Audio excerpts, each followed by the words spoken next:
Di kehidupan sehari-hari, seberapa sering kita terlupa betapa besar dampak ucapan kita terhadap orang lain? Kisah sederhana, tetapi syarat makna, datang dari masa kekasih Allah Subhanahu wa Ta'ala, Rasulullah Muhammad Shallallahu Alaihi Wasallam. Ini adalah kisah tentang kemuliaan akhlak dan kuasa kata-kata.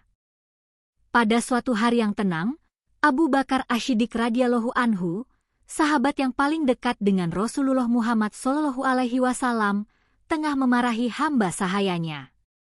Kata-kata kemarahan itu tak hanya menegur, melainkan juga mengandung laknat. Di hadapan manusia biasa, mungkin hal ini dianggap wajar. Namun, tidak demikian bagi Rasulullah Muhammad Shallallahu Alaihi Wasallam.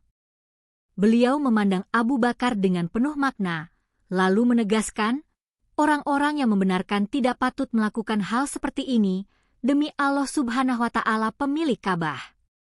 Dalam riwayat lain, Rasulullah Muhammad Shallallahu Alaihi Wasallam menambahkan, tidak pantas bagi Al-Shiddiq menjadi orang yang suka melaknat. Kata-kata itu sangat menembus hati Abu Bakar Ash-Shiddiq radhiyallahu anhu tanpa ada bantahan, tanpa mencari alasan.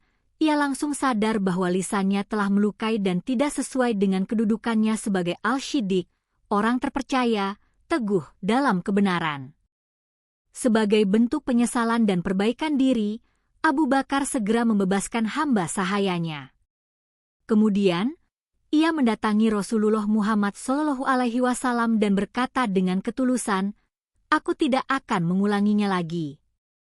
Kisah ini memberi pelajaran penting tentang kelembutan didikan Rasulullah Muhammad Shallallahu Alaihi Wasallam dan kemurnian hati Abu Bakar Ash-Shiddiq radhiyallahu anhu. Nasihat yang penuh kasih langsung diterima tanpa ragu, dan perubahan pun dilakukan tanpa menunda. Bayangkan betapa indahnya jika setiap dari kita mampu menerima nasihat dengan hati terbuka, lalu berusaha memperbaiki diri.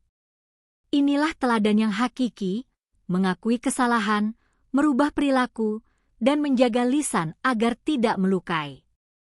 Lisan adalah jendela dari hati, dan kata-kata bisa menjadi benih kebaikan atau duri yang menyakitkan. Allah Subhanahu wa Ta'ala mengingatkan kita berulang kali untuk menjaga lisan. Rasulullah Muhammad Shallallahu Alaihi Wasallam juga berkali-kali menasihati sahabat agar memilih ucapan yang menenangkan, penuh hikmah, dan selalu menebarkan kasih. Dalam kehidupan, ada kalanya kita terbawa emosi, menegur atau bahkan mengucapkan kata yang tidak layak. Namun, kunci utama bukanlah sempurna tanpa salah, melainkan mampu menerima teguran dan memperbaiki diri. Abu Bakar Ash-Shiddiq radhiyallahu anhu menunjukkan sikap ini dengan lapang dada. Semangat menerima nasihat dengan kerendahan hati adalah kunci utama dalam membangun karakter seorang mukmin yang sejati.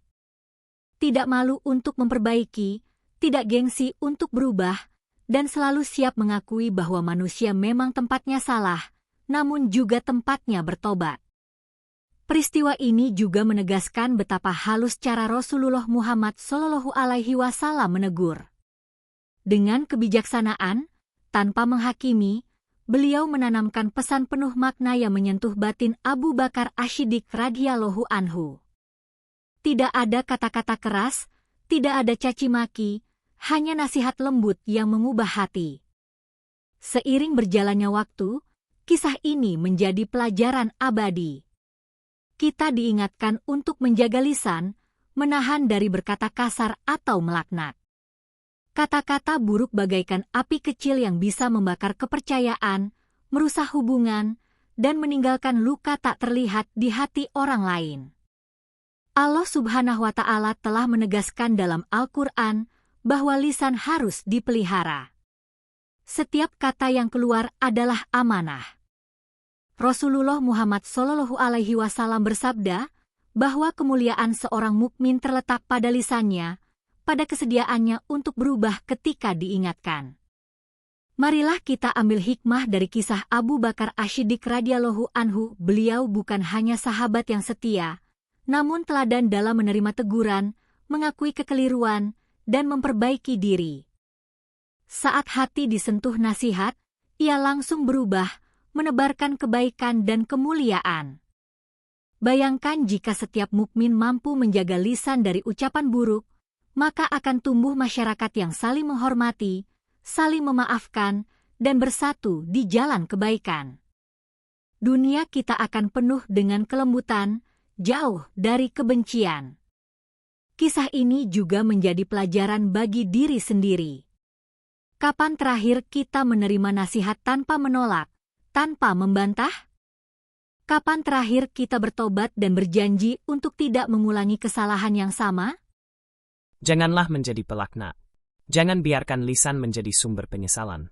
Mari kita teladani Abu Bakar As-Siddiq radhiyallahu anhu dan Rasulullah Muhammad sallallahu alaihi wasallam dengan menjaga kata-kata, menebarkan kebaikan, dan selalu siap memperbaiki diri. Kemuliaan sejati bukan terletak pada kedudukan atau banyaknya ilmu, melainkan pada kerendahan hati dan keikhlasan menerima nasihat. Semoga Allah Subhanahu wa Ta'ala membimbing kita menjadi mukmin yang mulia, menjaga lisan, dan menerima setiap nasihat dengan penuh keikhlasan. Setiap kata adalah doa, dan setiap ucapan bisa menjadi jalan menuju ridho Allah Subhanahu wa Ta'ala. Dengan kisah ini, mari kita berkomitmen menjadi pribadi yang selalu memperbaiki diri, membangun akhlak, dan menebar kebahagiaan di lingkungan sekitar. Jadikan kisah Abu Bakar As-Siddiq era sebagai cermin untuk merefleksi diri. Setiap hari, ucapkan kata-kata yang mendamaikan, menghibur, dan mengangkat semangat orang lain. Maka, Allah Subhanahu wa Ta'ala akan memberi kemuliaan dan rahmat yang luas. Pada akhirnya, lisan yang dijaga adalah kunci keselamatan. Orang yang mampu menerima teguran, memperbaiki diri, dan menjaga kata-kata adalah mukmin sejati yang dicintai Allah Subhanahu wa Ta'ala dan Rasulullah Muhammad sallallahu alaihi wasallam. Inilah pelajaran abadi yang perlu dihidupkan setiap hari. Semoga kisah ini menyentuh hati, mengubah perilaku, dan membawa kita menuju kemuliaan akhlak yang hakiki. Janganlah menjadi pelaknat. Jadilah insan yang menyebar kebaikan dan kebahagiaan setiap saat, dimanapun berada.